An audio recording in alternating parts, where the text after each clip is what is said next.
کیا آپ کو پتہ ہے حضرت یونس علیہ السلام اور مچھلی کا واقعہ؟ چلو شروع کرتے ہیں۔ آپ غصے کی حالت میں بستی سے نکل کر سمندر کی طرف چلے آئے تھے۔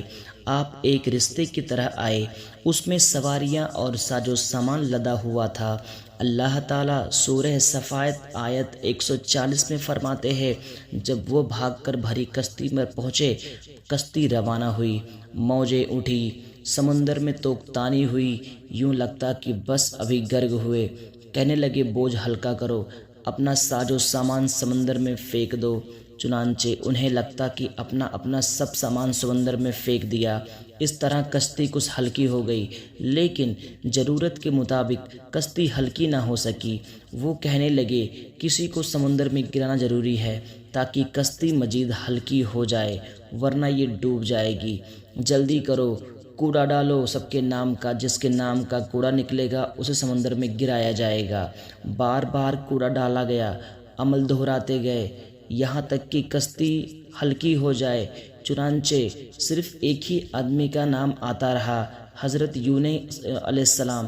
چنانچہ کوڑا پھر سے ڈالا گیا، سب سے پہلے سیدنا حضرت یونس علیہ السلام کا نام نکلا۔ سب کہنے لگے نہیں، یہ تو ایسے نہیں ہے، ان کے چہرے پر تو سجدوں کے نشانات ہیں، انہیں رہنے دو۔ پھر کوڑا ڈالا گیا تو انہی کا نام نکلا۔ سب سے پہلے تعجب کیا گیا۔ تیسری بار پھر ڈالا گیا کوڑا، پھر انہی کا نام نکلا۔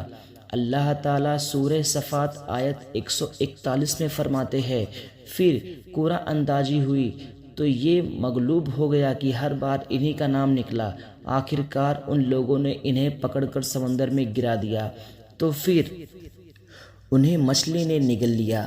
خود بڑی مچھلی کو کہتے ہیں۔ اللہ تعالیٰ نے خود کو الکان فرمایا، انہیں کھانے نہیں، ان کے جسم کو کوئی گزن نہ پہنچے۔ لہٰذا یونس علیہ السلام مچھلی کے پیٹ میں تھے۔ اللہ کی قدرت، آپ مچھلی کے پیٹ میں 3 دن تک رہے، بعض روایت میں 7 دن اور زیادہ سے زیادہ مدت 40 روز آئی ہے۔ آپ نے مچھلی کے پیٹ میں اللہ تعالیٰ کو پکارا۔ علماء نے یہاں تک کہ 3 اندھیروں کا ذکر کیا ہے، مچھلی کے پیٹ کا اندھیرا، سمندر کا اندھیرا اور رات کا اندھیرا۔ گویا ان پر سارے اندھیرے اکٹھا ہو گئے تھے۔ اللہ تعالیٰ سورہ صفات آیت 141 اور 44 میں فرماتے ہیں، پس اگر یہ پاکی بیان کرنے والوں میں سے نہ ہو تو لوگوں نے اٹھائے جانے کے دن اس کے پیٹ میں ہی رہتے۔ مطلب کہ اگر آپ اللہ تبارک و تعالیٰ کی تسبیح بیان نہ کرتے تو مچھلی کے پیٹ میں ہی رہتے۔ آپ نے دعا نہیں مانگی بلکہ اللہ عز و جل کی تسبیح بیان کی۔ روایت میں یوں بھی آتا ہے کہ جب مچھلی آپ کو سمندر کی اتھاہ گہرائی میں لے گئی، آپ وہاں آبی مخلوقات کی تسبیحات کی آوازیں سننے لگے۔ گویا اللہ تعالیٰ نے انہیں القاء فرمایا کہ آپ سبھی تسبیح کریں۔ کیا آپ کو پتہ ہے حضرت یونس علیہ السلام کی دعا کیا تھی؟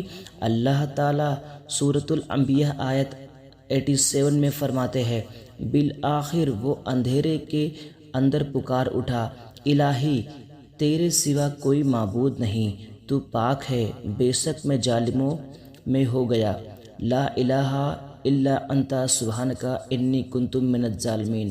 چنانچہ یونس علیہ السلام نے اس تسبیح کے الفاظ کو یوں ادا کر فرمایا۔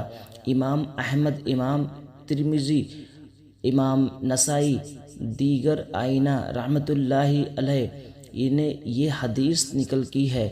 یونس علیہ السلام کی وہ دعا جو انہیں مچھلی کے پیٹ میں مانگی تھی، وہ یہی دعا ہے۔ جو بھی مسلمان دعا اپنی کسی حاجت میں مانگے گا، اللہ تعالیٰ اس کی دعا ضرور قبول فرمائے گا۔ یہ دعائیں مستجاب ہیں، مقبول دعاؤں میں سے ہیں۔ اسی دعا کے بعد اللہ تعالیٰ نے یونس علیہ السلام کو اس پریشانی سے نجات فرمائی تھی۔ اللہ تعالیٰ سورۃ الانبیاء آیت 88 میں فرماتے ہیں، تو ہم نے اس کی پکار سن لی اور اسے غم سے نجات دے دی، ہم ایمان والوں کو اسی طرح بچا لیا کرتے ہیں۔ السلام علیکم ورحمۃ اللہ وبرکاتہ۔